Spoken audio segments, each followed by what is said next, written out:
السلام علیکم ورحمۃ اللہ۔ آج سے 22 سال قبل پنجاب یونیورسٹی میں ایم اے انگلش کی ایک طالبہ وجیہہ عروج نے یونیورسٹی پر ایک بہت دلچسپ کیس کیا۔ انہیں ایک پرچے میں غیر حاضر قرار دیا گیا تھا جبکہ وہ اس دن پرچہ دے کر آئی تھی۔ یہ صاف ایک کلرک کی ایک غلطی تھی۔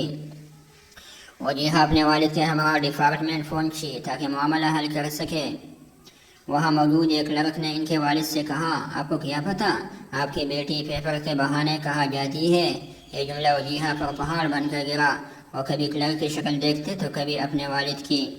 انہیں سمجھ نہ آیا کہ وہ کیا کرے۔ وہ اپنے ہی گھر والوں کے سامنے چور بن گئے۔ وہ کہتی ہے کہ ان کی والدہ بھی انہیں عجیب نظروں سے دیکھنا شروع ہو گئی تھی۔ کیا ہی اچھا ہوتا کہ کلرک صرف اپنے کام سے کام رکھتا۔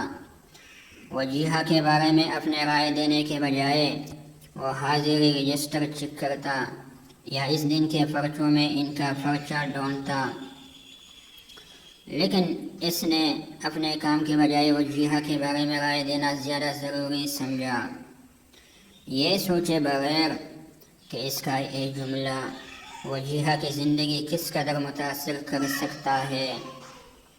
وجیہہ نے یونیورسٹی پر کیس کرنے کا فیصلہ کیا۔ اس کیس میں ان کا ساتھ ان کے والد نے دیا، جو کہ خود ایک جج رہ چکے ہیں۔ کیس درج ہونے کے 4 ماہ بعد یونیورسٹی نے اپنی غلطی تسلیم کرتے ہوئے عدالت میں ان کا حل شدہ پرچہ پیش کر دیا اور انہیں پاس بھی کر دیا، لیکن معاملہ اب ایک ڈگری سے کہیں بڑھ کر تھا۔ وجیہہ نے یونیورسٹی سے اپنے کردار پر لگے دبے کا جواب مانگا، لہذا سن 2000 میں پنجاب یونیورسٹی کے خلاف 25 لاکھ روپے کا ہرجانے کا دعویٰ کر دیا۔ پاکستان میں نظام عدل سے انصاف کے حصول میں وجیہہ عروج کو 17 سال کا عرصہ لگ گیا۔ سن 2017 میں عدالت نے وجیہہ کے حق میں فیصلہ سنایا اور یونیورسٹی کو 25 لاکھ سے کم کر کے 8 لاکھ روپے جرمانہ ادا کرنے کا حکم دیا۔ برطانوی ریڈیو سے بات کرتے ہوئے وجیہہ عروج نے کہا تھا کہ یونیورسٹی نے میرے خواب چکنا چور کر دیے اور کبھی معافی نہیں مانگی۔ ان کے اس عمل سے میری عزت و وقار کو پہنچنے والے نقصان کی تلافی پیسہ نہیں کر سکتا۔ میں اتنا زیادہ ڈپریشن میں گئی کہ رو کر میری حالت بری ہو گئی۔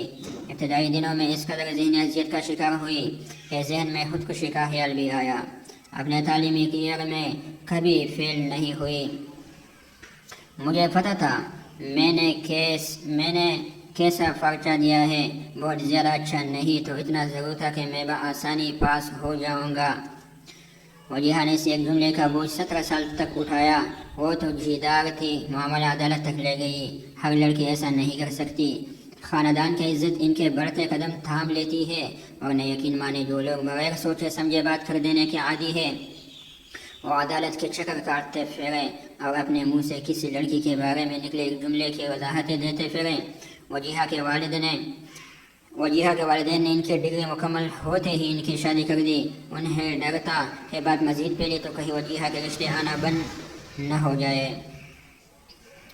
وہ بہت کچھ کرنا چاہتی تھی، مگر اس ایک جملے کی وجہ سے انہیں وہ سب نہیں کرنے دیا گیا۔ وجیہہ ایک پرچے سے غائب ہو کر کس کے ساتھ گئی تھی؟ سبسکرائب ٹو ابن وزیر نشریات چینل۔ Thank you.